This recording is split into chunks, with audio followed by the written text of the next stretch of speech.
Anganwadi sisters అందరికీ నమస్కారం. ఈరోజు అంగన్వాడీ వార్తలకి స్వాగతం. ఇంకా ఎవరైనా సబ్స్క్రైబ్ చేసుకోకపోతే వెంటనే సబ్స్క్రైబ్ చేసుకోండి. మన ఛానల్లో అంగన్వాడీ టీచర్లు ఆయాల సమస్యలకు సపోర్టివ్గా వీడియోస్ అయితే వస్తాయి.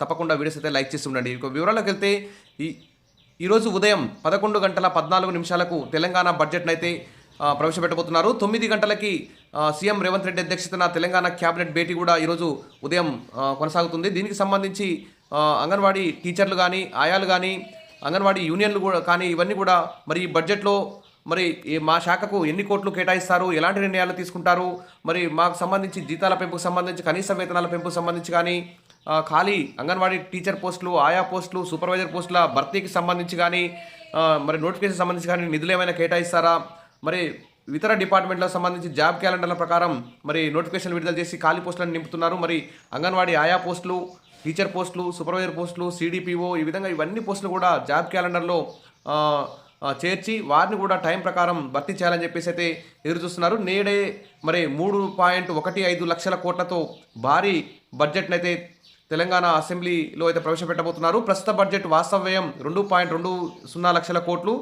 కాబట్టి భారీ బడ్జెట్లో మరి అంగన్వాడీలకు మొత్తం అడగట్లేదు, ఏదో కొన్ని వందల కోట్లు కేటాయిస్తే సరిపోతుంది. వారి గొంతెమ్మే కోరికలు ఏం కావు, వారికి ప్రస్తుతం రోజువారీ కూలి కూడా పడడం లేదు. కాబట్టి మరి మా శాఖకు, మా అంగన్వాడీ టీచర్ల ఆయాల జీతాల కనీస వేతనం పెంపుకు సంబంధించి మరి కేటాయింపులు జరుపుతారని చెప్పి ఎదురు చూస్తున్నారు. ఇక ఖాళీ ఆయాలకి ప్రమోషన్లు, అంగన్వాడీ టీచర్లకు సూపర్వైజర్గా ప్రమోషన్లు, సూపర్వైజర్లకు సిడిపిఓల ప్రమోషన్లు, వీటికి సంబంధించి కూడా నిధులు కేటాయించాలి. తర్వాత అనేక సమస్యలు ఉన్నాయి. మినీ అంగన్వాడీలని మెయిన్గా మార్చారు, వారికి మెయిన్ జీతం అయితే ఇవ్వడం లేదు. అద్దె భవనాల్లో చాలా అంగన్వాడీ కేంద్రాలు నడుస్తున్నాయి, వాటికి కూడా సొంత భవనాలు నిర్మించడానికి ఈ బడ్జెట్లో కేటాయింపులు జరపాలి. అదేవిధంగా తర్వాత కరెంట్ సౌకర్యం, ఫ్రీ గ్యాస్ సౌకర్యం, బెంచీలు, కుర్చీలు, టేబుళ్ళు, ఈ విధంగా అంగన్వాడీ కేంద్రాల్లో మంచి ప్రీ స్కూల్ అందించడానికి సంబంధించి మంచి బోధనాపకరణాలు కూడా, ఆట వస్తువులు కూడా సరఫరా చేయాలి. తర్వాత బరువు తూచే యంత్రాలు, ఫోన్లు, సెల్ ఫోన్లకు సంబంధించి కూడా 2G 3G ఫోన్లు ఇచ్చారు. ఇప్పుడు 5G జనరేషన్ నడుస్తుంది కాబట్టి అత్యాధునిక ఫోన్లను కూడా, ఇప్పుడు కొత్త ఫోన్లు కూడా ఇవ్వాలి. ఇక ట్యాబ్లు ఇవ్వాలి. తర్వాత వివిధ యాప్ల్లో పనిచేయకుండా ఒకటే యాప్ను తీసుకొచ్చి అంగన్వాడీ టీచర్ల ఆయాల మీద పనిభారాన్ని తగ్గించే విధంగా కూడా బడ్జెట్లో మరి కేటాయింపులు జరపాలి. ఈరోజు బట్టి విక్రమార్క గారు, డిప్యూటీ సీఎం, ఆర్థిక శాఖ మంత్రి గారు ఈరోజు తెలంగాణ అసెంబ్లీలో ప్రవేశపెట్టబోయే బడ్జెట్పై అయితే ఆశలైతే పెట్టుకుని అంగన్వాడీ టీచర్లందరూ కూడా ఎదురు చూస్తున్నారు. ఇక 48 గంటల అంగన్వాడీల ధర్నా కూడా, వంట వార్పు కూడా ముగిసింది. దాదాపు అక్కడక్కడ చాలా చోట్ల పోలీసులు, అధికారులు చాలా చోట్ల అంగన్వాడీ టీచర్ల మీద, ఆయాల మీద ఒత్తిడి తీసుకొచ్చారు. అయినా కానీ 48 గంటల అంగన్వాడీల ఆందోళన అయితే ముగిసింది. మంగళవారం అంగన్వాడీ ఆయాలు, కార్యకర్తలు ఆదిలాబాద్ జిల్లా మరియు రాష్ట్ర వ్యాప్తంగా అనేక జిల్లాల్లోని కలెక్టరేట్ల ఎదుటైతే ధర్నా నిర్వహించారు. Telangana anganwadi teachers and helpers union రాష్ట్ర అధ్యక్షురాలు సునీత మాట్లాడుతూ అంగన్వాడీలను నిర్వీర్యం చేసేలా కేంద్ర ప్రభుత్వం PM శ్రీ పాఠశాలను ఏర్పాటు చేసే ఆలోచనను విరమించుకోవాలని డిమాండ్ చేశారు. ఈ కార్యక్రమంలో రాష్ట్ర ప్రధాన కార్యదర్శి జయలక్ష్మి, కోశాధికారి మంగ తదితరులు అయితే పాల్గొన్నారు. నిర్మల్లో కూడా భారీ ఎత్తున ఆర్డీఓ కార్యాలయం ఎదుట అంగన్వాడీలు అయితే 48 గంటల ధర్నా, వంట వార్పు మంగళవారం అయితే ముగిసింది. ఇక కేంద్ర ప్రభుత్వం ప్రవేశపెడుతున్న ICDS వ్యతిరేక విధానాలను రాష్ట్ర ప్రభుత్వం అమలు చేయాలని చూస్తుందని మండిపడ్డారు. అనంతరం కలెక్టరేట్ల ఎదుట ధర్నా నిర్వహించి వినతి పత్రం కూడా ఇచ్చారు. ఇక ఆదిలాబాద్ కలెక్టరేట్ ఎదుట ధర్నా చేస్తున్న అంగన్వాడీ టీచర్లు, హెల్పర్లు ఇక్కడ భారీ ఎత్తున హాజరయ్యారు. నాగర్ కర్నూలు కలెక్టరేట్ వద్ద CITU నేతలను అరెస్ట్ చేస్తున్న పోలీసులు, వనపర్తి కలెక్టరేట్ వద్ద నినాదాలు చేస్తున్న అంగన్వాడీ టీచర్లు, ఆయాలు, మరి అంగన్వాడీల ధర్నా అయితే ఉద్రిక్తంగా మారింది. సమస్యలు పరిష్కరించాలని కలెక్టరేట్ల ఎదుట బైఠాయించిన అంగన్వాడీలు, ఇక వనపర్తిలో తోపులాట. అంగన్వాడీ టీచర్స్ అండ్ హెల్పర్స్ ఆధ్వర్యంలో నిర్వహించిన కలెక్టరేట్ ముట్టడి ఇరు వర్గాల మధ్య తోపులాటకు దారితీసింది. ఇక CITU అంగన్వాడీ సంఘం ప్రతినిధుల ఆధ్వర్యంలో ముట్టడి కార్యక్రమాన్ని చేపట్టారు. ఆఫీస్కు చేరుకోగానే అక్కడే ఉన్న పోలీసులు బారికేడ్లు పెట్టి అంగన్వాడీలు లోనికి రాకుండా అడ్డుకున్నారు. దీంతో స్వల్ప తోపులాట జరిగింది. కనీస వేతనాలు ఇవ్వాలని, PM శ్రీ పథకం, మొబైల్ అంగన్వాడీ సెంటర్లు రద్దు చేయాలని డిమాండ్ చేశారు.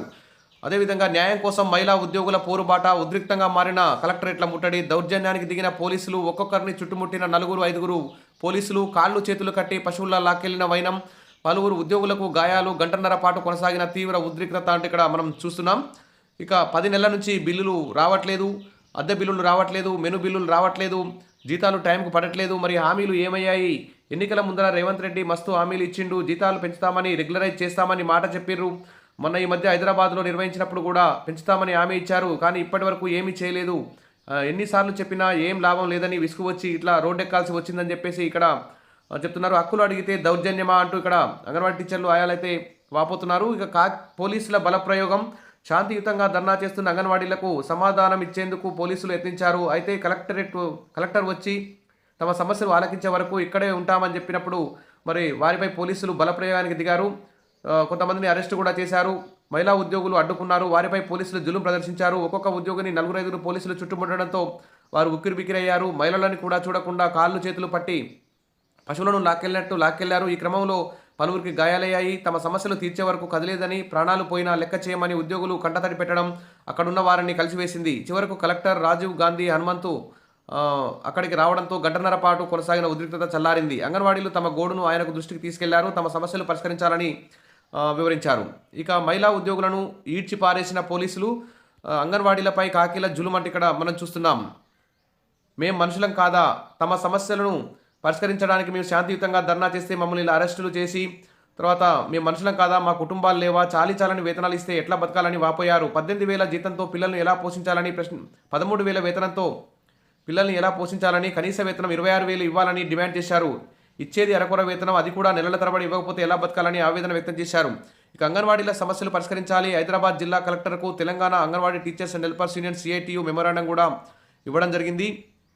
ఇక 28 జిల్లాల్లో 56 ప్రైమరీ, ప్రీ ప్రైమరీ, ఎలిమెంటరీ కేంద్రాలను ఏర్పాటు చేయాలని తీసుకున్న నిర్ణయాన్ని కూడా వెనక్కి తీసుకోవాలని చెప్పేసి కోరారు. ఇక PM-శ్రీ పథకాల వల్ల ICDSకు నష్టం జరుగుతుందని చెప్పేసి PM-శ్రీ మొబైల్ సెంటర్స్ను నూతన జాతీయ విద్యా విధానాన్ని తిరస్కరించాలని చెప్పి కూడా ఇక్కడ డిమాండ్ అయితే చేస్తున్నారు. అంగన్వాడీల సమస్యలు పరిష్కరించాలని మెదక్ నుంచి కూడా భారీ ఎత్తున ఇక్కడ ధర్నా అయితే చేయడం జరిగింది. ఇక PM-శ్రీని రద్దు చేయాలి, ఆ నిధులను ICDSకు కేటాయించాలి, అసెంబ్లీ సమావేశాల్లో ప్రవేశపెట్టబోయే బడ్జెట్లో ICDSకు నిధులు పెంచాలి. Telangana anganwadi teachers and helpers union CITU ఆధ్వర్యంలో కలెక్టర్ కార్యాలయం ముందు 48 గంటల నిరసన దీక్ష అయితే ముగిసింది. ఏది ఏమైనా ఈరోజు మరి తెలంగాణ అసెంబ్లీలో సీఎం రేవంత్ రెడ్డి గారు, బట్టి విక్రమార్క గారు ప్రవేశపెట్టబోయే బడ్జెట్పై అయితే అంగన్వాడీ టీచర్లు ఆయాలైతే ఆశలు పెట్టుకున్నారు. ముఖ్యంగా కనీస వేతనం 26,000 అమలు చేయాలి, రెగ్యులర్ చేయాలి, పెన్షన్, గ్రాట్యుటీ తదితర సౌకర్యాలు కల్పించాలి. అదేవిధంగా అంగన్వాడీ టీచర్లకు సంబంధించి ఖాళీ ఆయా పోస్టులు, టీచర్ పోస్టులు, ఆయాలకు ప్రమోషన్లు, సూపర్వైజర్ ప్రమోషన్లు ఇవన్నీ కూడా ఇవ్వడానికి నిధులైతే కేటాయించాలని చెప్పేసి అందరూ కూడా కోరుకుంటున్నారు. ఇక తెలంగాణ రాష్ట్ర బడ్జెట్లో ముఖ్యంగా అంగన్వాడీ టీచర్ల ఆయాల జీతాలను పెంపుకు సంబంధించి కేటాయింపులు జరపాలి, ఖాళీ పోస్టుల భర్తీకి సంబంధించి కేటాయింపులు జరపాలి, అద్దె భవనాలకు సొంత బిల్డింగ్ నిర్మించడానికి కేటాయింపులు జరపాలి, మినీ అంగన్వాడీలు మెయిన్గా మార్చడానికి కేటాయింపులు జరపాలి, ఫ్రీ కరెంటుకు కేటాయింపులు, ఫ్రీ గ్యాస్ కూడా ఇవ్వాలి. తర్వాత ఒకేసారి 3 నెలలకోసారి బడ్జెట్ పూర్తిగా మెను బిల్లులు కానీ ఇతర అద్దె బిల్లులు కానీ ఒకేసారి అకౌంట్లో పడి ఆలస్యం కాకుండా చూడాలని చెప్పేసి అంగన్వాడీ టీచర్లందరూ కూడా ఈ బడ్జెట్ మీద అయితే ఆశలు పెట్టుకున్నారు. మరి 9 గంటలకు తెలంగాణ క్యాబినెట్ అయితే భేటీ అయితే జరుగుతుంది. ఆ భేటీలో మరి అంగన్వాడీ టీచర్ల మీద ఆయాల మీద వారికి జీతాల పెంపు సంబంధించి కూడా నిర్ణయం తీసుకుంటారని ఆశలు అయితే పెట్టుకున్నారు. తర్వాత బడ్జెట్లో కూడా ICDS శాఖకు భారీ ఎత్తున ఈసారి నిధులు కేటాయిస్తారని చెప్పి కూడా బోలెడు ఆశలు అయితే పెట్టుకున్నారు. మరి తెలంగాణ ప్రభుత్వం అంగన్వాడీ ఆశలని మీద వారిని సానుకూలంగా స్పందిస్తుందా, లేకుంటే వారి ఆశల మీద నీళ్లు చల్లుతుందా అనేది అప్డేట్గా అందిస్తాను. తప్పకుండా మీకు గుడ్ న్యూస్ వస్తుందని చెప్పి ఆశిద్దాం. Wish all the best. మరిన్ని అప్డేట్స్ కోసం మన ఛానల్ని ఫాలో అవుతుండండి. వీడియోస్ అయితే లైక్ చేసి ఉండండి.